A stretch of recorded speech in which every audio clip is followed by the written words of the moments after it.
Kembali di Digital Insight, pemirsa, bangsa Indonesia harus mulai mempersiapkan generasi yang melek bahasa komputer atau coding untuk menghadapi era industri 4.0. Bagaimana kiat belajar coding di era digital saat ini? Untuk membahas hal itu telah hadir bersama saya narasumber kami, pendiri Sekolah Startup dan Coding, Bapak Purwa Hartono. Terima kasih Pak Purwa telah bergabung bersama kami di sini. Pak Purwa, untuk belajar coding ini kan saat ini sebenarnya sangat penting ya, karena kedepannya era digital akan semakin berkembang dan apa-apa itu serba online dan juga startup. Semua pakai digital gitu, pakai komputer. Nah, sebenarnya ilmu dasar apa saja yang dibutuhkan untuk oke, saya mau belajar coding nih gitu. Oke. Jadi sebetulnya coding itu adalah membuat satu instruksi ya. Jadi satu komunikasi dengan sebuah mesin komputer yang kita tahu mesin yang begitu canggih, di mana dia sangat penurut. Apapun dia akan kerjakan sesuai dengan instruksi yang kita berikan. Jadi pada prinsipnya coding itu cuma belajar berkomunikasi, gitu. Oke, tapi kan untuk belajar berkomunikasi ini butuh modal ya. Apakah memang harus, saya harus ngerti matematikanya kayak gimana, atau belajar bagaimana apa itu software, hardware. Jadi gini, namanya kita berkomunikasi itu kan menggunakan sebuah bahasa. Berarti kita harus pelajari bahasanya itu adalah kosakatanya.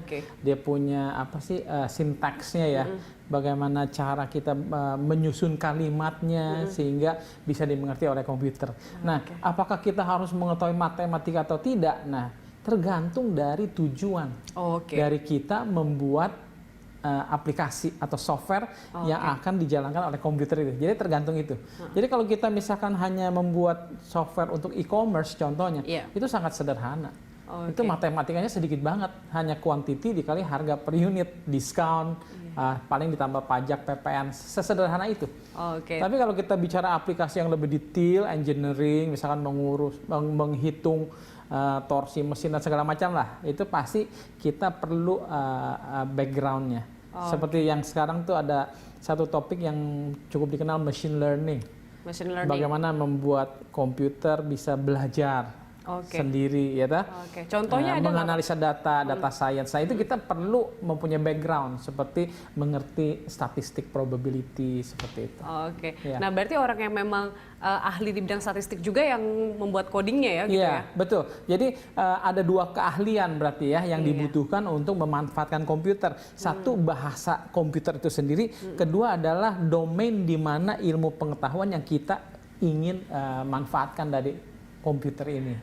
Berarti kalau misalnya mau belajar coding nih, awalnya harus punya software apa, harus minimal punya hardware apa, atau lewat handphone aja bisa, atau harus punya PC atau apa?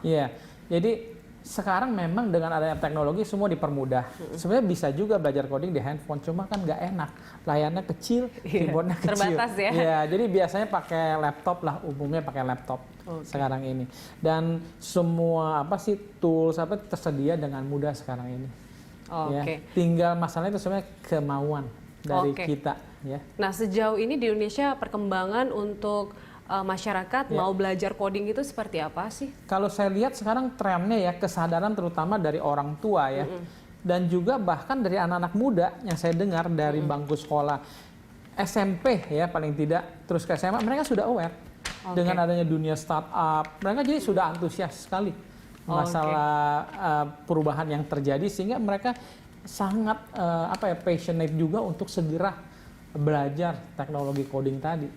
Nah sejauh ini yang paling tren di Indonesia itu coding untuk program apa, Pak?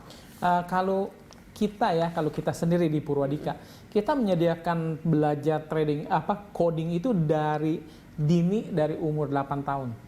Jadi kita ada yang program yang namanya Coding for Kids. Itu sudah produktif umur 8 tahun? Bisa. Jadi gini, kita ajarkan mereka dulu cara berpikir. Bagaimana mempelajari teknik berkomunikasi dengan komputer. Yang kita ajarkan adalah domainnya bagaimana membuat game. Tentunya anak-anak senang kalau namanya buat game ya. Pendekatannya ke sana. Betul, walaupun gamenya sederhana, 2 dimensi, tetapi mereka sudah belajar bagaimana berkomunikasi sama komputer untuk melakukan game yang di dalam benak keinginan mereka. Minat anak usia 8 tahun sebanyak apa, Pak? Pengen tahu. Saya rasa mereka mulai kalau namanya anak-anak kan semua suka yang fun. Dan anak-anak pasti suka game. Cuma kita arahkan, jangan cuma sekedar bermain, tetapi coba mari kita berkarya membuat game itu sendiri.